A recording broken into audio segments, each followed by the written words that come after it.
va a arrancar mi compañero Mauro, pero antes que nada quería decir que cualquier duda o cosas también recomiendo que vayan viendo los temas para después resolverlos en los prácticos. Y sin decir más, arrancamos.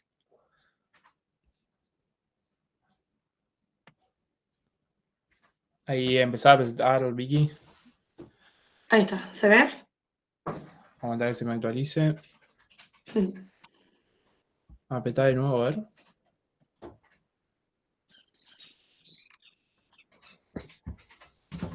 No se me actualiza. Aguanta, creo que es un problema.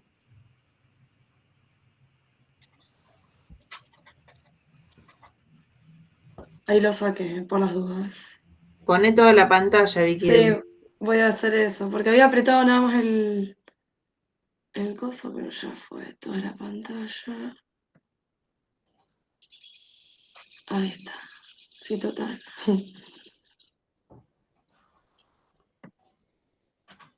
Ahí está. Ahora sí, ¿cierto? A ver. Ahí está, ahora sí. Ah, genial. Perfecto. Bueno, ¿se escucha bien? Sí. Bueno, vamos a hablar de un poco de sondas vesicales. El sondaje vesical es una práctica muy frecuente, más cuando está en la PFO y demás. Primero hay que saber las partes de una sonda. La sonda tiene una punta, un cuerpo o tallo y un talón. Depende del diámetro que tenga esa sonda, son las que vamos a utilizar en la práctica médica. Dentro de la... ¿Cambiame, Vicky? Sí. Dentro de las clasificaciones, las sondas pueden ser rígidas, semirrígidas o blandas, siendo en nuestro medio las más útiles las blandas. También se pueden clasificar según la forma de la punta. Ahí tienen punta de Roma, recta y demás. Pásame aquí.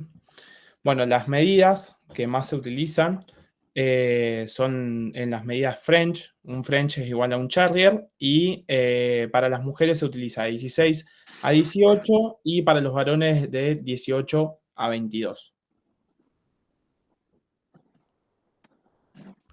Bueno.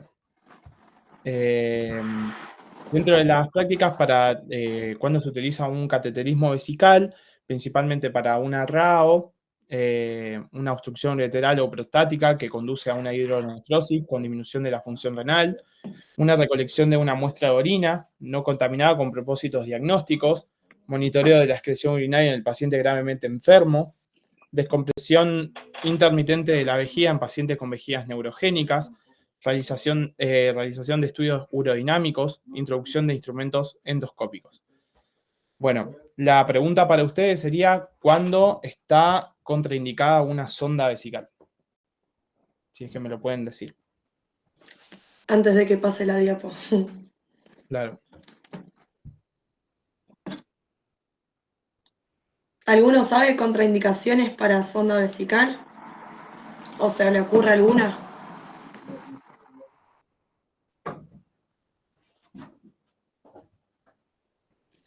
No sé si están durmiendo la siesta o qué. ¿Tenga una infección urinaria?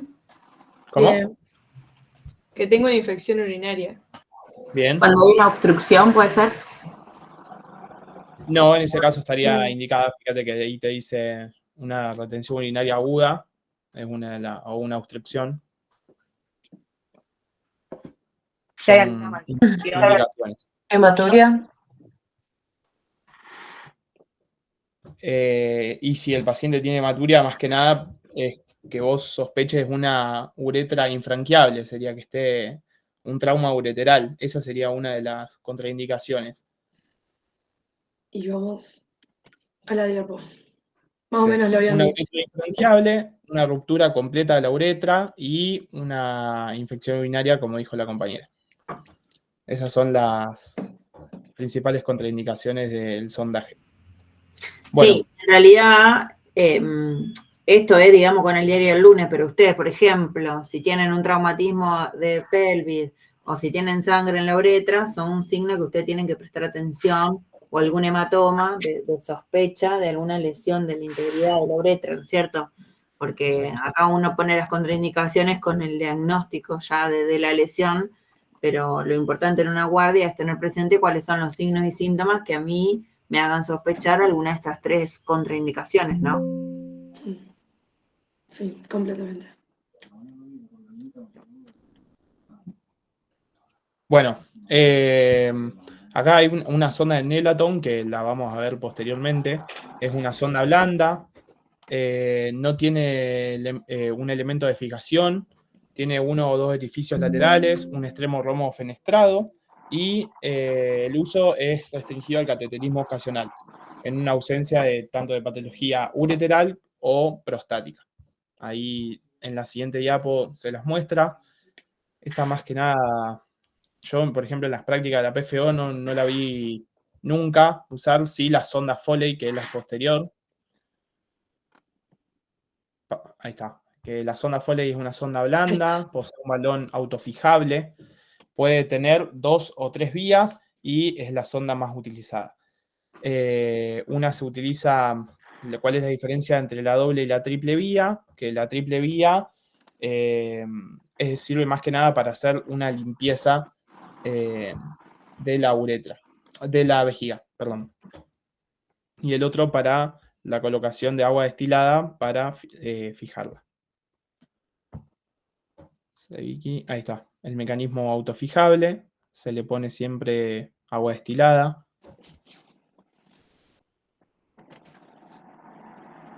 Y acá está la triple vía, que se utiliza para drenar la orina, y la tercera vía es utilizada para el lavaje continuo mediante perfusión de agua destilada.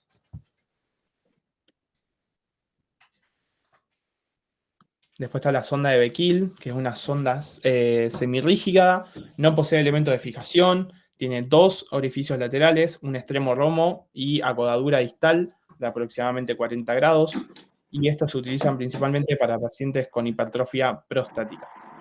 Más que nada los utilizan los especialistas. Bueno, ¿qué es lo que nos tiene que interesar nosotros en nuestra práctica? Que antes de hacer este procedimiento, un sondaje vesical, más que nada siempre lo hacen los enfermeros, pero hay que animarse y hacerlo. Ahora en el práctico lo vamos a practicar. Pero, bueno, más o menos los materiales que se necesitan para hacer el sondaje son guantes estériles, iodopovidona, gasas, un gel anestésico, que es la lidocaína, el equipo de pinzas, una jeringa de 20 mililitros, agua destilada y una bolsa colectora con soporte que se pone en la cama. Bueno, ¿cómo va a ser la técnica? Primero, en la mujer, preparamos a la paciente, la colocamos en posición ginecológica y siempre colocamos una chata debajo del paciente.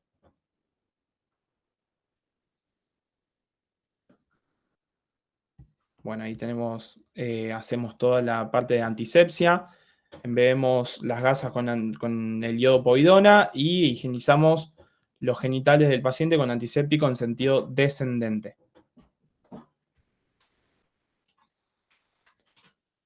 El sondaje siempre debe hacerse con técnica estéril, por eso la utilización de guantes estériles.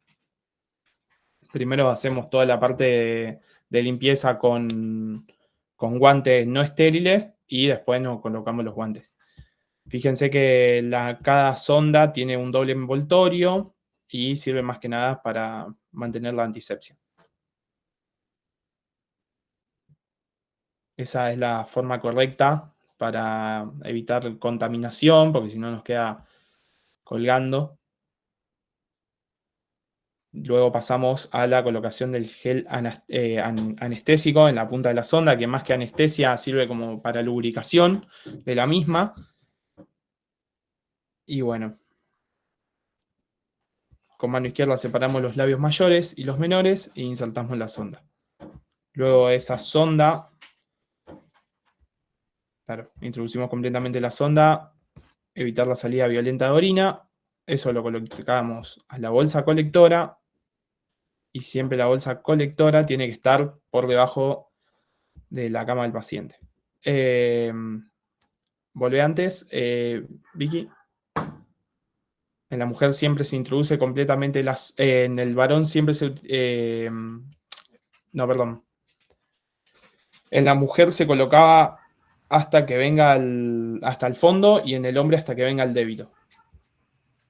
En el hombre, en realidad, ahí porque te veo que te coso, Mauri. En el hombre lo colocamos porque la uretra del hombre es más larga que la mujer. Es más larga. Entonces, claro, para estar seguros de que no vamos a inflar el balón y esté dentro de la uretra y el paciente además le produzca un dolor, digamos, introducimos la sonda hasta el tope, de ahí del conector que tenemos con la bolsa, y en la mujer más o menos un poco más de un tercio, pero eso, bueno, obviamente cuando ya tenemos débito nos habla de que estamos en el lugar correcto. Exactamente.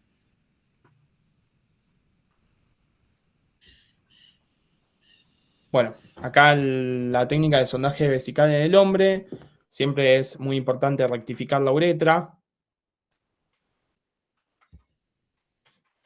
y la colocación de la sonda vesical, que es el mismo procedimiento.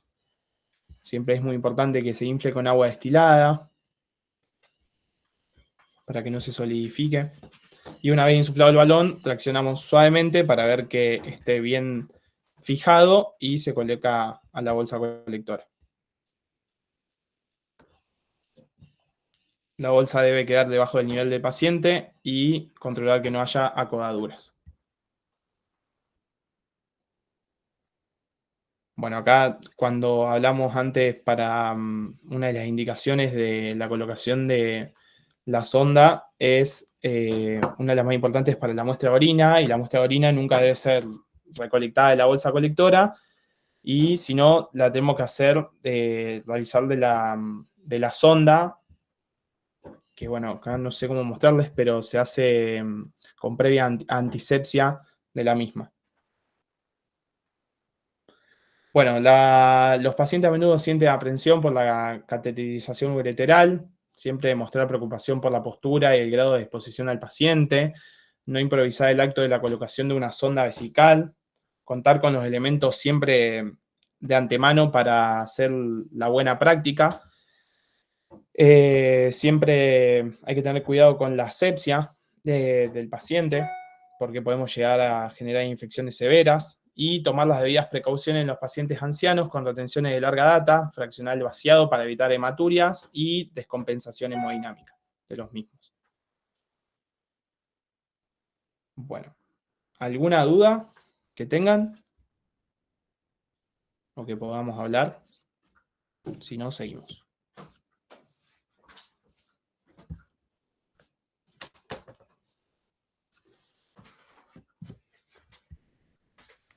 Seguir a Mauri, si están... Sigue Vicky. Dale. Está muteada, Vicky. Está muteada, Vicky.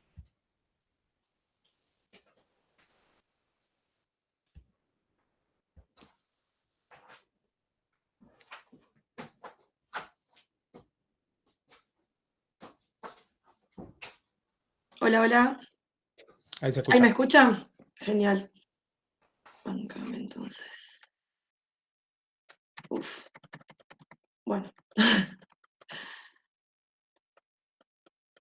¿Se sigue escuchando?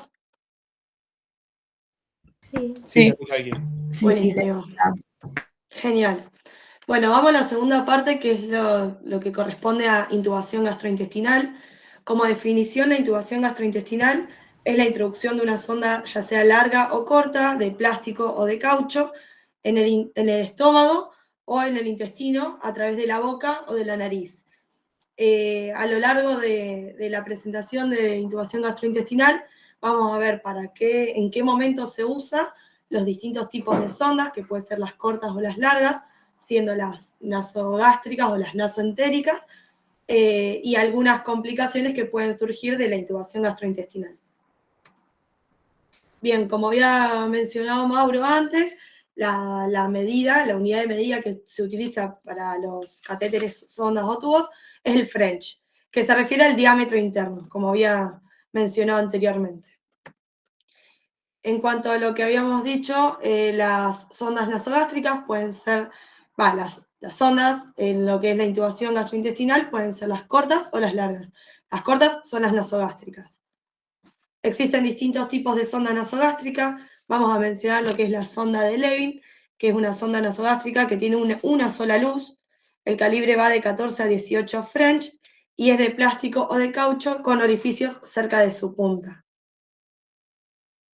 Bien, como habíamos dicho, tiene la punta, que la punta es Roma, y tiene las perforaciones, que son fenestraciones en la punta, como para que pueda haber un intercambio hacia el final, o sea, está abierta hacia el final.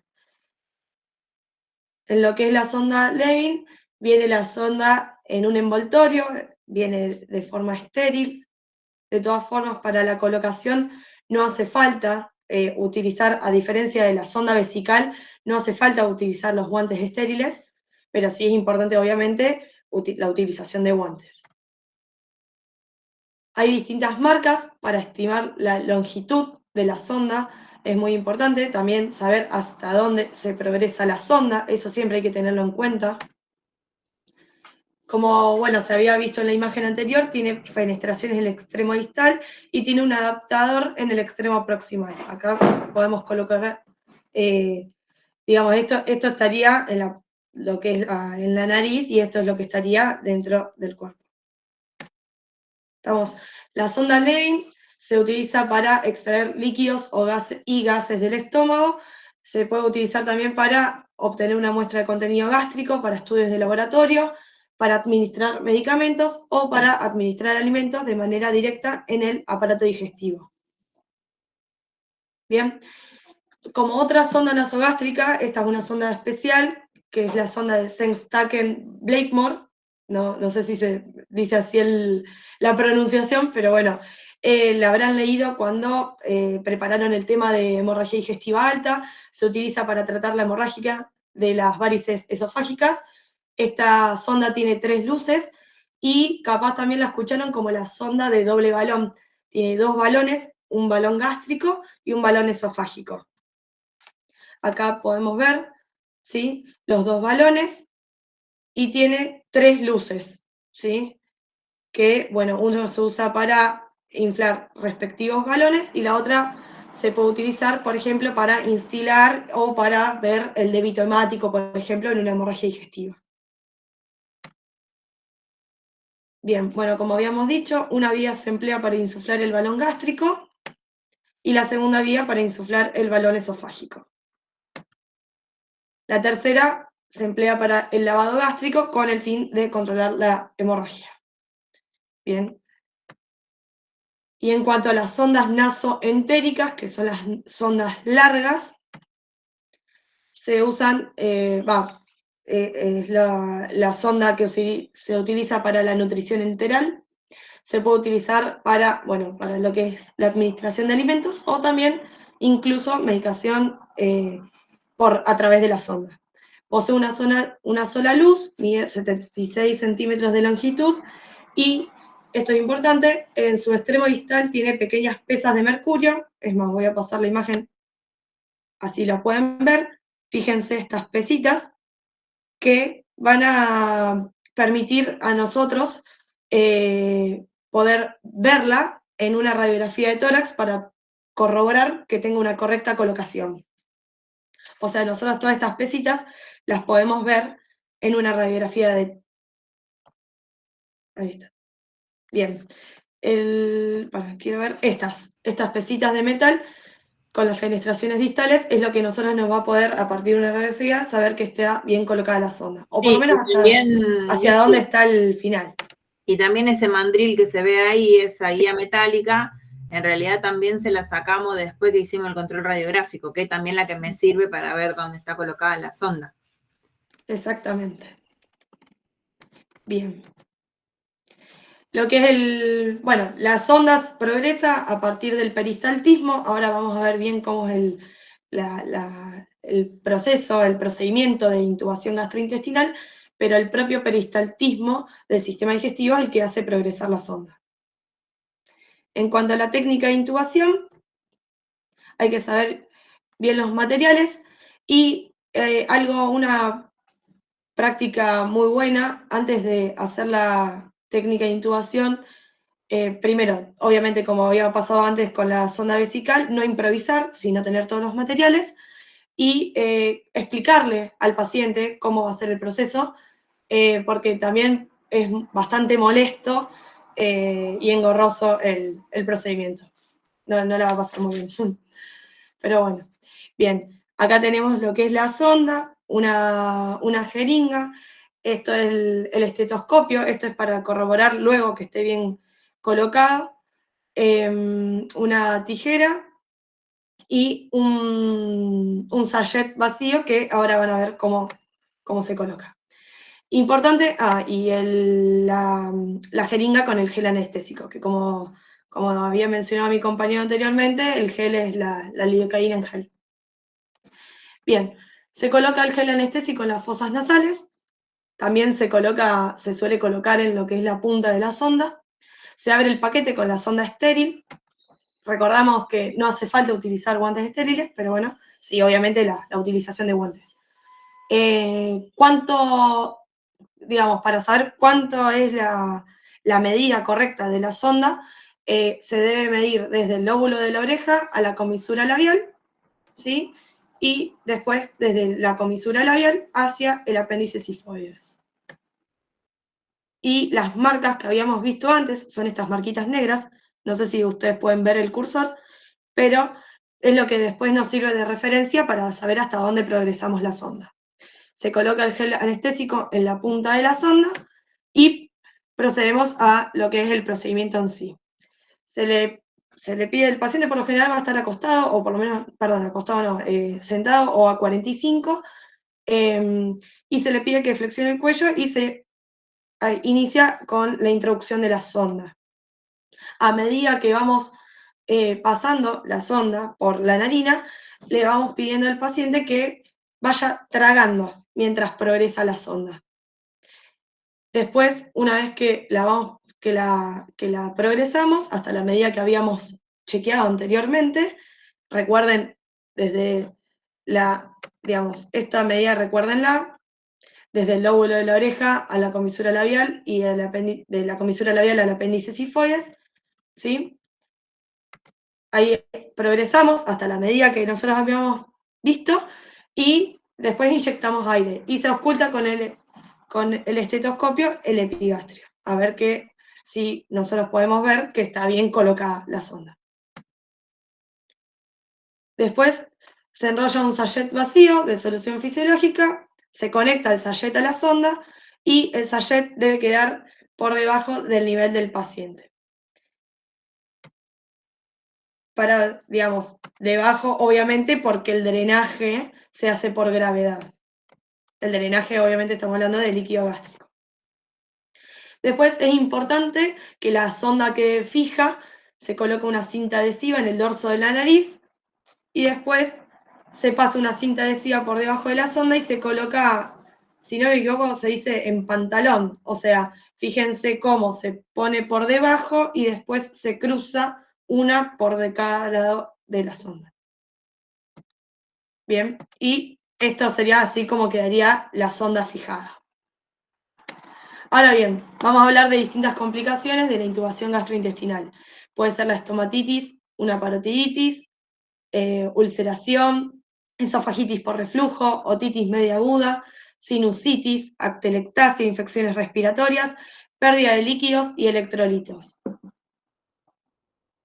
Las formas de evitar estas complicaciones es dejar las sondas nasogástricas el mínimo tiempo posible. Si durante la operación se piensa que el paciente va a estar mucho tiempo con la sonda nasogástrica, es mejor hacer una gastrostomía y es importante hacer una indicación personalizada. O sea, hay que individualizar cada paciente, no es que debe ser de rutina en la utilización de sondas nasogástricas. Y bueno, eso fue todo. Sugiero que igual, de todas formas, que si tienen la posibilidad, antes de los prácticos, de volver a ver cada procedimiento para que no sea tan nuevo el día del laboratorio práctico. No sé si tienen alguna duda. Cualquier cosa, bueno, estamos para contestarles ahora.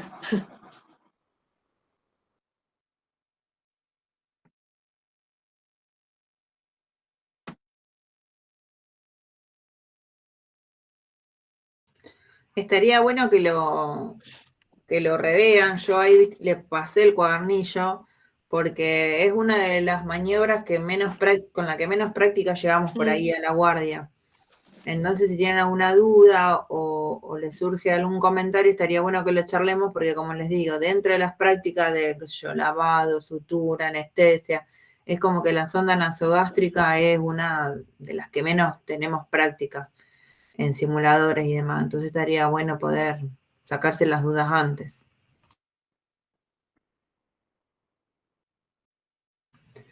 Si no hay ninguna duda, seguimos con avenamiento pleural o drenaje torácico, que es lo mismo. Bueno, o no se entendió nada o se entendió todo. Están todos durmiendo.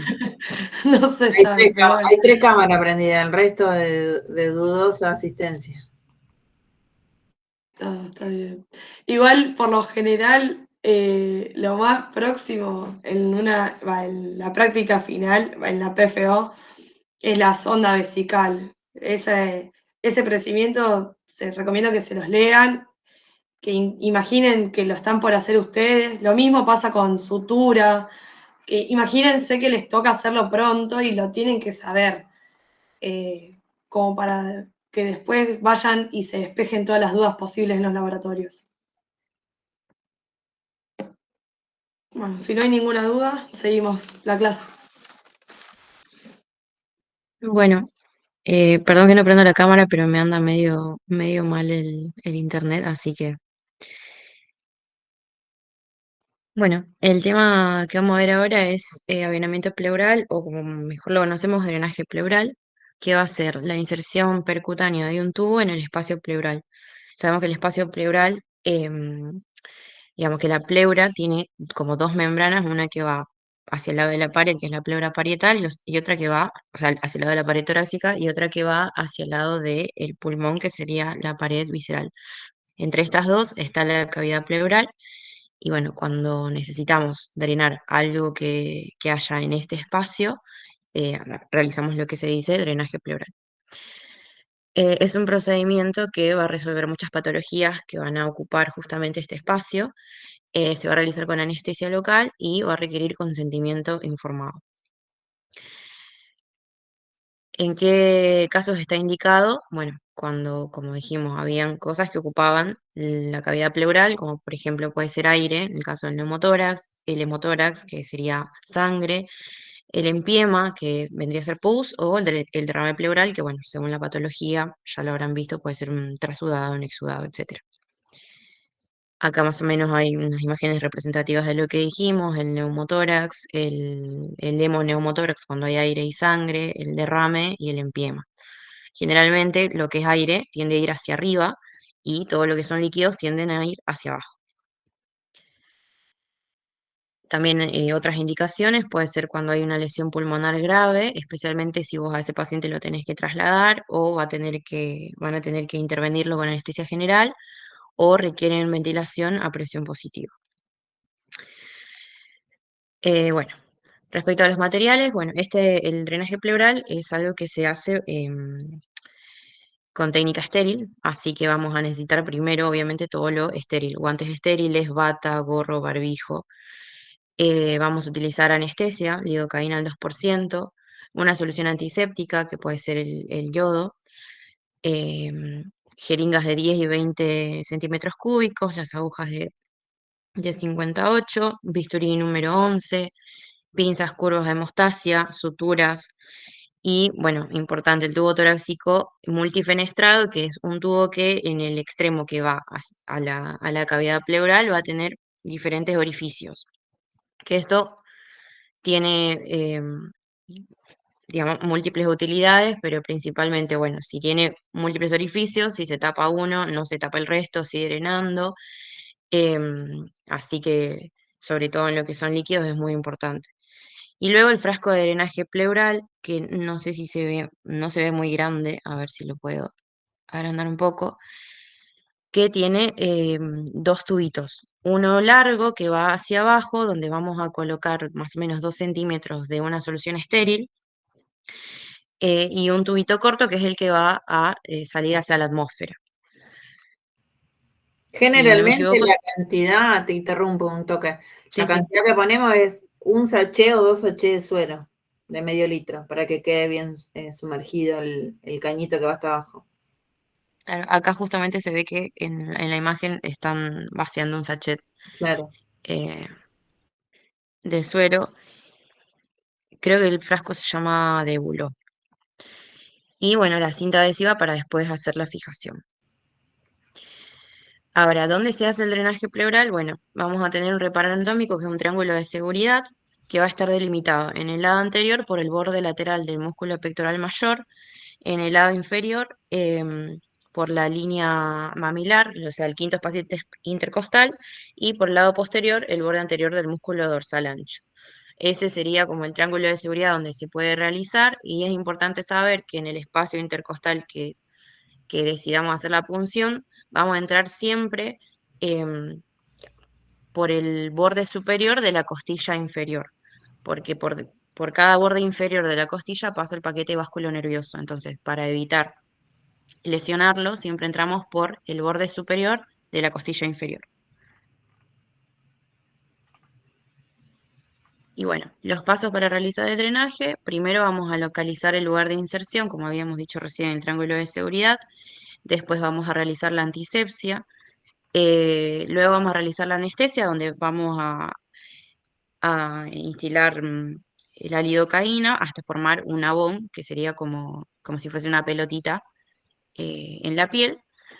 Y bueno, después vamos a realizar una incisión de más o menos 2 o 3 centímetros que se va a disecar en forma roma. Coti, ¿vos estás hablando? No. Ah, no. Bueno, después de eso se perfora la pleura, obviamente despacio, y con el dedo se ingresa y se explora a ver si realmente estamos en la cavidad pleural, si no hay adherencias ni nada que pueda interrumpir el paso del tubo. Luego se va a colocar una pinza en el extremo del tubo y con eso se lo va a ir introduciendo. Esta pinza además sirve como para hacer de tope. Se va a introducir la longitud que se desee y se va a dirigir dependiendo digamos, si es aire, si es un neumotórax, por ahí vamos a apuntar hacia arriba, que es hacia donde tiende a ir el aire, pero si no, en general se va hacia la cara posterior y hacia abajo de la pared. Luego, una vez que ya está colocado, que todavía está pinzado con la pinza del tubo, se conecta el tubo al frasco que habíamos mostrado antes, y este frasco siempre tiene que estar por debajo del nivel del tórax. Una vez que ya está colocado, se asegura el tubo con la sutura Donati, que lo hemos visto en otras clases, que era la que entraba lejos, salía lejos, y luego entraba cerca y salía cerca. Y una vez hecho eso, se cubre la herida. Para cubrir la herida se pone una gasa que se le corta como en un pantalón y se lo pone cubriendo al drenaje, creo que acá se ve un poquito, y sobre eso se pone cinta para dejarlo bien fijado.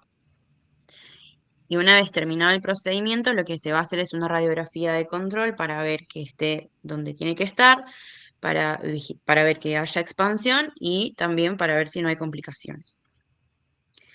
Que las posibles complicaciones de este procedimiento van a ser que... Sara, perdón, Sí, volvé a la placa anterior. ahí. Sí. ¿Qué ven en la placa? ¿Alguien me puede decir qué ve? ¿Es normal? ¿No es normal?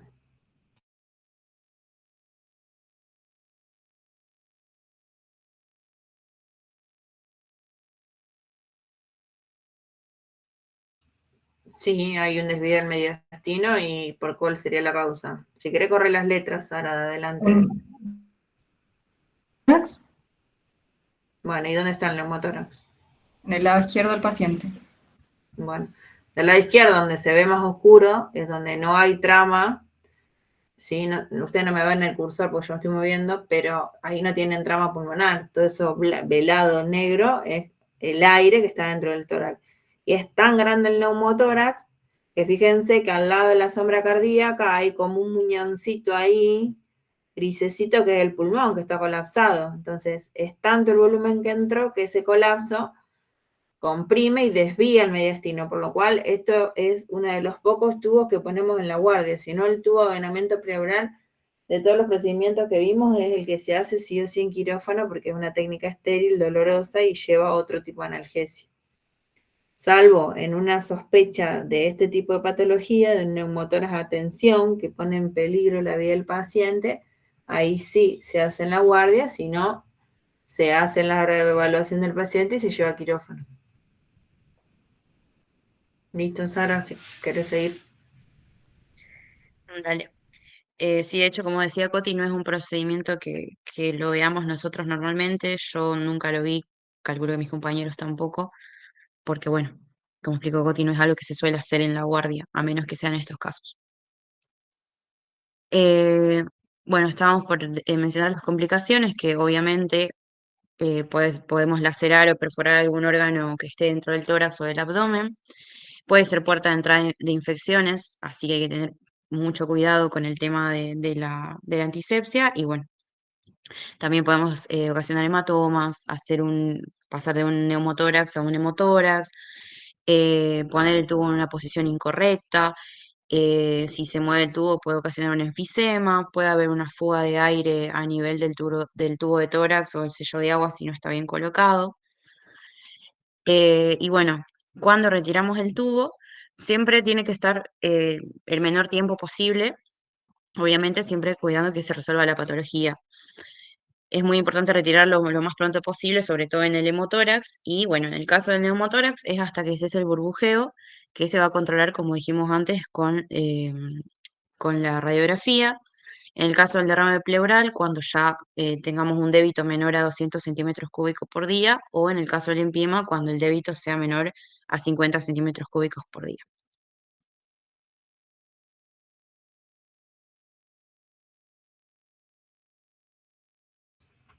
Eso sería todo, no Perfecto. sé si. ¿Alguien que tenga alguna duda? Este es un... No tengo la cámara apagada. Este es una práctica que no la vamos a hacer en el hospital de simulación porque no tenemos simuladores. Así que si quieren, reléanla del cuadernillo y cualquier cosa nos preguntan. Con respecto al neumotórax de tensión, lo que se hace es una punción, que si bien fue cambiando en lugar del sitio de punción, lo que se hace es con un abocat grueso y con una jeringa punzar para tratar de liberar lo antes posible el aire de esa cavidad pleural porque pone en riesgo la vida del paciente por el colapso, como dijimos, de la estructura del mediastino, ¿no es cierto? Si no, como les dije, la mayoría de los procedimientos de este tipo, ya sea por un empiema, un derrame pleural, un neumohemotórax, lo llevamos a quirófano y se realiza ahí. Ya desplegamos un campo estéril, ya lleva otra complejidad con respecto a la antisepsia. Y también un poquito también a la analgesia, ¿no? Bueno, charlo con los 3 que tienen la cámara, 4 con Sara, 5 con Vicky. No sé si tienen alguna duda, algo que quieran comentar. Profe, una consulta. ¿Dónde está el cuadernillo? Yo les dejé el link la clase pasada en el chat. Sí, pero yo no salvé, por eso. ¿Cómo? No salvé el link. Bueno, ahora si me dan un segundo lo vuelvo a poner. Yo lo tengo, pero lo puedo compartir si querés. Dale, si querés compartirlo. Ponelo así. ¿A alguien más le falta el cuadernillo? ¿No?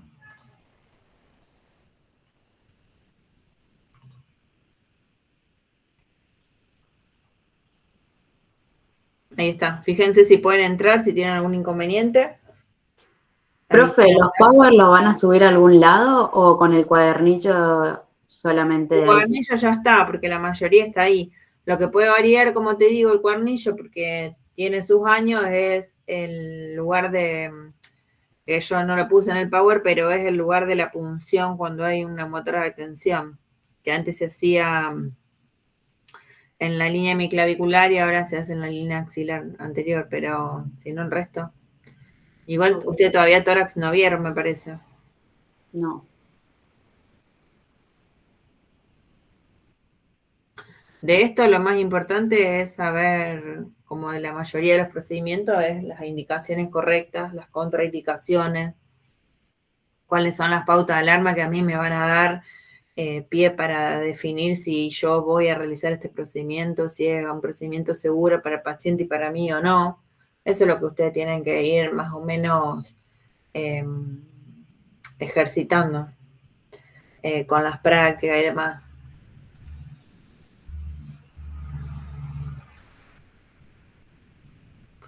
Bueno, si no tienen ninguna duda más, estos eran los temas de hoy, eran poquitos temas, era más cortito, pero bueno, para no hacer tan largos los encuentros, los dividimos en 3 espacios. Si no tienen ninguna duda, nos vemos en los prácticos. Como les dije, a la comisión de Catalá, si llega a haber paro de transporte, después hablo con el doctor que les avise, se suspende y se reprograma la clase para la fecha que les comenté, para el 15 de mayo. ¿Estamos? Dale, profe, gracias. Gracias, Sara, gracias, Vicky. Mauri, ya lo perdimos. Muchísimas gracias, profe, por la Gracias. Chao, chao, gracias. Chao, chao.